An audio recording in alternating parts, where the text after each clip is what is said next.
Halo guys, balik lagi bareng gue Richard Motovlog. Ya, di video kali ini gue mau sedikit sharing ke kalian. Mungkin video ini akan sedikit bermanfaat buat kalian yang mau cari sepeda motor, terutama motor second. Nah, kali ini gue sebenarnya sama teman gue itu kemarin nyari Ninja 250 Fi. Kita nyari-nyari, akhirnya dapat nih dia barangnya. Barangnya udah ada di sini. Ini Ninja 250 Fi tahun 2014 yang seri ABS. Nah, jadi gue akan sedikit memberikan tips ke kalian gimana cara memilih sepeda motor, terutama Ninja 250 ya. Ini menurut sepengetahuan gue. Jadi kalau semisal kalian lebih tahu, boleh tulis di kolom komentar. Silahkan ditambahkan sebagai masukan gue juga, biar gue lebih paham lagi gitu. Nah, oke, langsung aja untuk tipsnya. Tapi sebelum lanjut ke tipsnya, jangan lupa untuk di subscribe channel Richard Motovlog. Jangan lupa di share juga, di like videonya kalau kalian suka. Kalau nggak suka di dislike aja nggak apa-apa. Oke, langsung ke videonya. Nah, jadi ini adalah Ninja seperti yang udah gue bilang, Kawasaki Ninja 250 Fi tahun 2014 yang seri ABS. Ini udah kelihatan ABS-nya. Yang paling jelas adalah dari sini, dari stikernya ABS. Jadi ini sorry kalau semisal motornya kotor, karena ini memang bener-bener baru diantar sama yang jual. Oke. Terus ngomongin soal ABS, selain dari stikernya ini kelihatan ABS, kalian juga bisa cek di sini.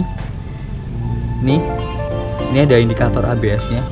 Ini ada sensor ABS-nya. Gitu guys. Jadi ini motor ABS. Oke. Untuk tips yang pertama, versi gua. Jadi kalian harus lihat itu adalah penampakan dari sepeda motornya. Kalian cermati dari mulai body-bodinya, ada yang baret atau enggak. Nah, ini kebetulan kalau kalian bisa lihat ini body baret. Cuman setelah gua telusuri ke belakang, di sini nggak ada. Terus ke belakang lagi itu udah aman. Jadi cuman bagian sini aja yang baret, di sisi kiri ini karena nyenggol sih lebih tepatnya, dan ini kayaknya di kompon juga akan hilang. Terus kalian cek lagi untuk tangkinya, kalau baret dikit-dikit kayak gini wajar lah ya. Ini mungkin nanti di detailing juga hilang. Kalian cek lagi dari depan ke belakang, dari sisi kiri cek lagi. Kalau kayak gini nih juga akibat pemakaian, ini nggak apa-apa, nggak masalah. Terus cek lagi. Kalau ini bisa jadi karena pemakaian, karena kebaret-baret boncengers, atau bisa jadi karena jatuh juga. Jadi ada dua kemungkinan nih. Cuman kalau menurut gue ini bukan jatuh yang crash parah sih, tapi lebih tepatnya motornya rubuh atau ambruk. Bahasa Jawane ngono guys. Nah, kesini lagi dicek untuk body-bodinya, untuk catnya. Nah, seperti yang gue bilang, ini motor nggak 100% mulus sih sebenarnya. Ini ada lecetnya. Nah, ini motor pernah jatuh, tapi bukan jatuh yang crash. Jadi yang istilahnya ngambruk tadi gue bilang, rubuh atau ngambruk. Seperti itu guys. Setelah body kalian cek, menurut kalian oke, jangan langsung ke mesin guys. Jadi perhatikan dulu suspensinya. Jadi kalian bisa coba naikin nih motor. Habis itu kalian genjot-genjot nih suspensinya. Nanti ada bekas olinya atau enggak di sekitaran sini. Kalau memang ada, berarti bisa dipastikan itu sedikit bocor mungkin, dan harus ada sedikit perbaikan.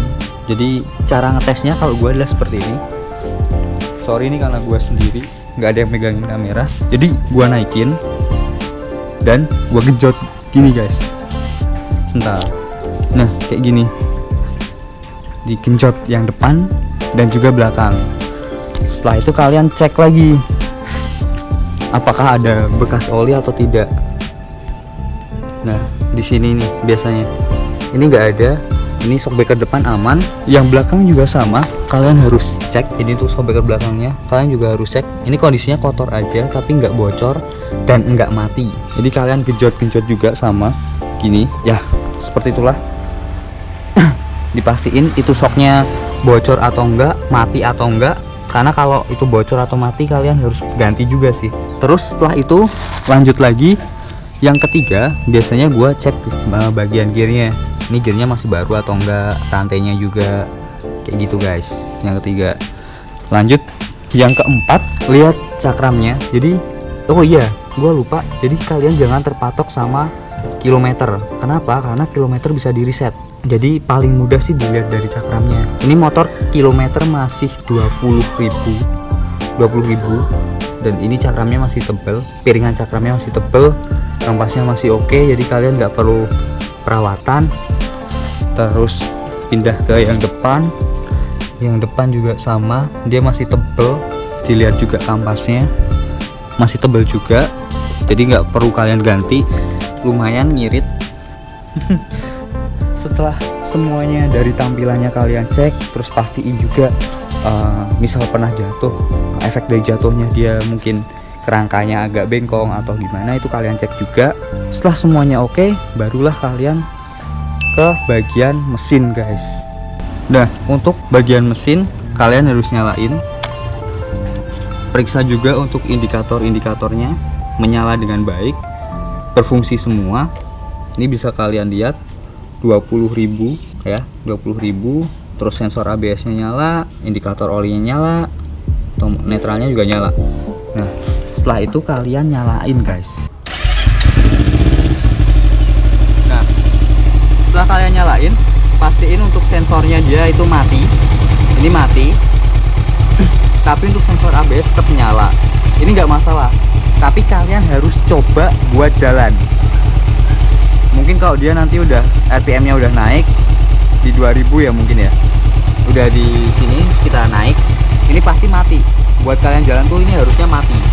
Kalau sensornya nggak mati, berarti itu ada yang bermasalah dengan ABS-nya. Jadi percuma kalian beli gitu. Percuma kalian beli ABS-nya rusak dengan harga ABS, sama aja nggak ABS. Nah, lanjut ke bagian mesinnya. Kalian dengerin apakah ada suara-suara yang aneh atau enggak. Jadi kayak misalnya bunyi yang kuku-kuku gitu terlalu parah ya, itu kalau saat gua nggak usah. Kalau ini sih masih terbilang oke, nggak ada yang aneh menurut gua. Tapi nggak tahu ya kalau kalian mendengarnya ini aneh. Cuman menurut gua ini nggak ada yang aneh, mesinnya masih sehat. Terus juga dia nggak ada yang bocor guys, jadi kalian harus cek juga ke dalamnya. Nah, ada yang bocor atau enggak, ada yang rembes atau enggak. Jadi kalian harus pastiin rembes atau enggak. Biasanya kalau apa namanya ada yang rembes-rembes gitu, kalian harus ganti seal-sealnya. Cuman ini masih oke, nggak ada yang rembes ya, masih baik-baik aja kondisinya. Mesinnya masih oke juga, cuman ya itu minusnya ini lecet-lecet biasa. Terus setelah kalian pastikan semuanya oke, jangan lupa juga tanyain untuk kelengkapannya. Jadi mulai dari surat-suratnya harus kalian cek juga, kalian pastiin nomor rangka dan nomor mesinnya. Untuk nomor rangka ada di sebelah sini. Nih, kalian harus cocokin sama surat-suratnya sesuai atau enggak. Begitu juga di apa STNK ataupun BPKB-nya kalian samain.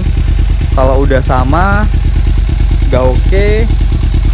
Terus apa lagi ya? Kalau bisa juga kalian harus nyobain ini dibuat jalan. Kenapa? Karena kalau kayak gini kan kalian nggak bisa ngerasain feel-nya. Kalau dibuat jalan, kalian bisa tuh rasain motor ini oleng atau enggak, motor ini masih stabil atau enggak.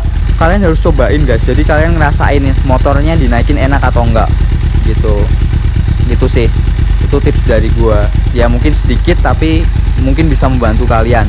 Terus kelengkapan kayak spion gitu harus kalian tanyain juga, spion, terus sepak bor belakang itu harus kalian tanyakan ada atau enggak, plat nomor mungkin. Nah itu lumayan guys. Kalau ada knalpot orinya sih, kalau ini nggak ada knalpot orinya, bilangnya dijual sih. Jadi dia udah pakai knalpot variasi.